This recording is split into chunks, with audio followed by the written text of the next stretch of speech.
Klodi dhe Eliona duket se po e vazhdojnë dashurinë e tyre edhe pas përfundimit të Big Brother VIP Kosova. Madje tashmë çifti ka bërë edhe hapin tjetër. Kanë nisur bashkëtesën. Por duket se jeta në të njëjtën çati ka nisur të sjellë edhe situatat e para me humor. Së fundmi, Klodi ka bërë një postim në platformën ku me shaka ka kërkuar ndihmë nga ndjekësit për një zakon të Elionës.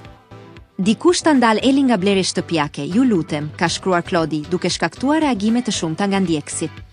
Një prej tyre i ka dhënë edhe një ide çiftit. Se të mos i kthejnë blerjet e shtëpisë në përmbajtje për TikTok? Dhe duket se Klodit nuk i ka ardhur as pak keq kjo ide. Ai është përgjigjur shkurt, në rregull, TikTok më vonë. Me sa duket, pas romancës së krijuar në Big Brother VIP Kosova, Klodi dhe Eliona tani po përballen me sfidat e vogla dhe shumë të ëmbla të bashkëtesës. Dhe nëse blerjet shtëpiake janë vetëm fillimi, mezi presim të shohim se çfarë surprizash të tjera do të sjellë jeta e tyre në një çati.